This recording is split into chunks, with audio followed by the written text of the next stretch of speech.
This world is such a contradiction, such an evil place, yet God's mark is not absent. How is it that the events of that Umpqua classroom exist in hearts today, and yet here I sit outside on a beautiful, peaceful, sunny fall day in Washington. The spider's web shows its glory. The sun shines its friendly warmth on my legs. I hear the peaceful sound of an airplane high in the sky above, out of sight. Tension.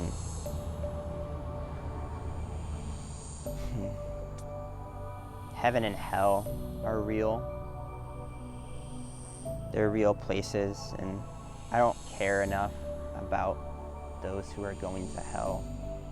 And I don't just believe in hell because I want to. In fact, C.S. Lewis said that that's like the theology that every Christian wishes he could write out, but we don't because it's in the Bible and because God has shown his reality through a reliable document to us. So we believe it, but I wrestle with it. I think about coworkers that at this point are going to hell to burn forever away from God, and yet I have joy and a life with absolutely no pain to look forward to. How does that work? How do those things work together? I don't understand it. Tension.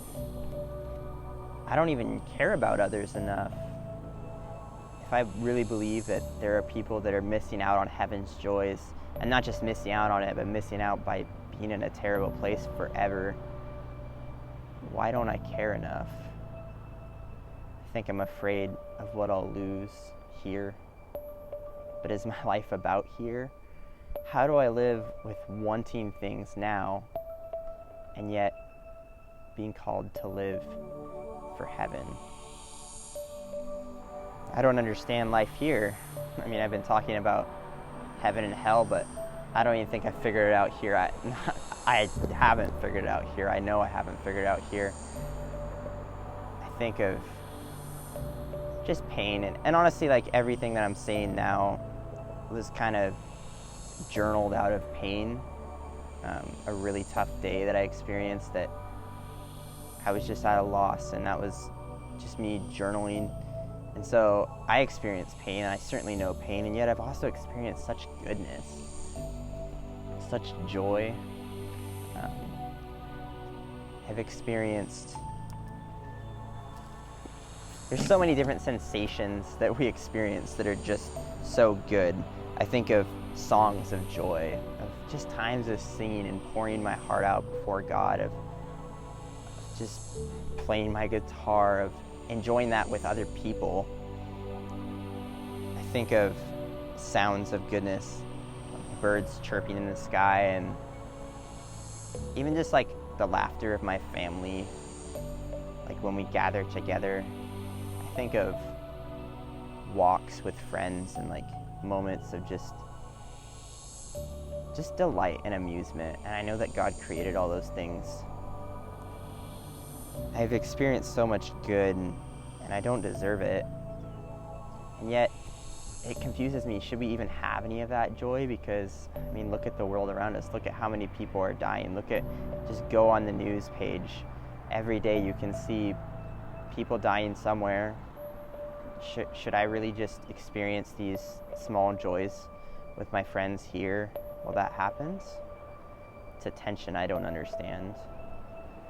Yet I know that I long for life and for good things, and often I feel guilty about that. I question my own desires, but God doesn't want me to stop wanting good things, because that's a biblical desire. I think of Psalm 34:12, which reads, "Who is the man who desires life and loves length of days that he may see good?" And then it goes on to talk about what to do to get those things.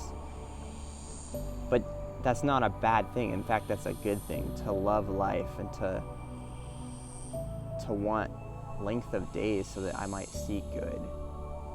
And I want that here a lot of times, and then I'm like, wait, why do I want it here so much? Because heaven is our home, and that's when I will see length of days, a lot of days, and I'll see good. And so It confuses me. How do I live even wanting things here? It's natural to want good things now, but how do I live fully for then as well? I want to be filled. Even here I want that. Surely I long to love a wife, to have a family of my own, to be able to hug my children, to call my daughter honey, to teach my son things, to throw a baseball around with him, see him struggle, see him become a man of God. Yet should we have joy here? This seems like a bad place at times. So should I rejoice in those good things? What do we do? How do we live? This tension of now and not yet. Now and not yet. Psalms has the answers. It contains the journals of those who have been rocked by this world of confusion as I have. Truthfully, I am so often torn because I want to be satisfied in Jesus and his eternal house, and yet I still want good now. I still long for beauty. Is my life here only to be pain?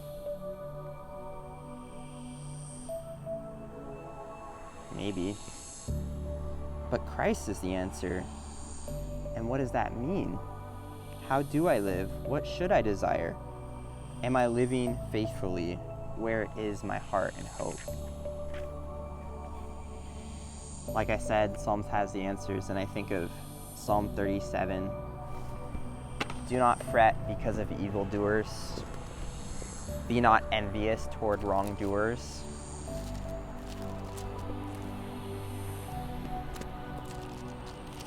For they will wither quickly like the grass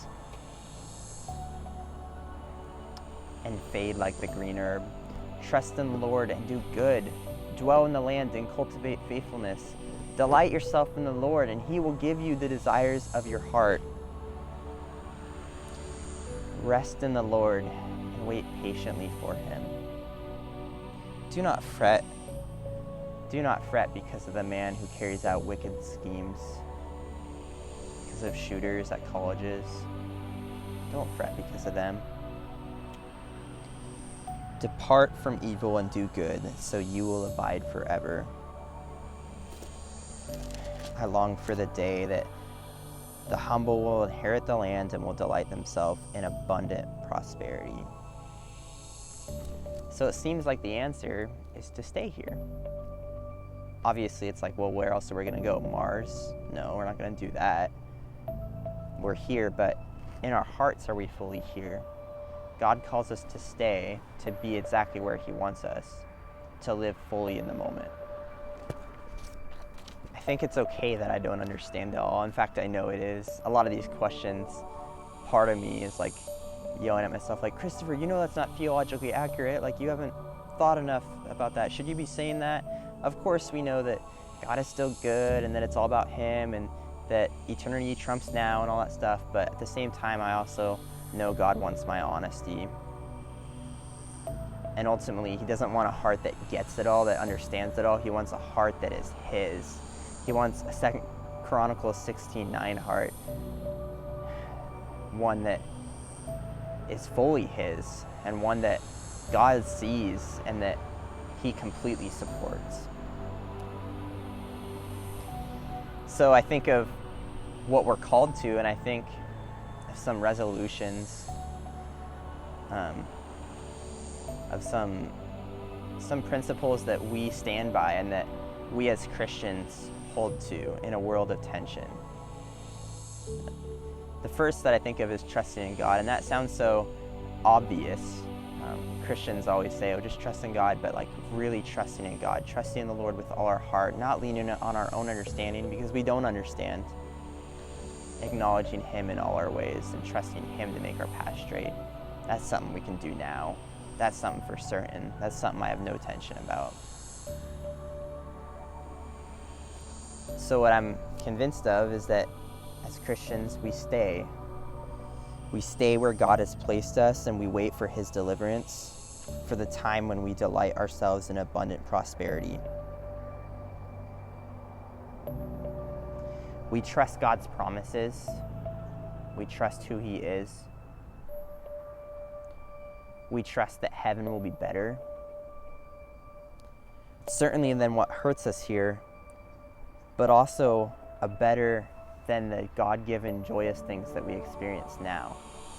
The thing is, and an answer to a lot of what confuses me, is that the joyous things that God gives us now are just that, gifts. They're things that God wants me to enjoy. They're things that I should fully embrace and rejoice in and give him thanks for.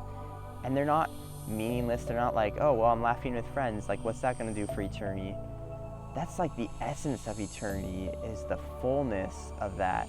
The day that Christ will come back and he will bring us to heaven, and we will experience all of that, but to the fullness. Every laughter, every song that I have sang, every moment of joy, of friendship, of companionship, every walk in the woods, every time I played catch, every time that my softball team won, every time that I experienced fun, every time that I experienced a thrill, all of those things are gifts that God gave to me as a taste of what was to come in heaven, of a taste of what was to come when I would experience joy to the fullest. And that's what he wants me to embrace.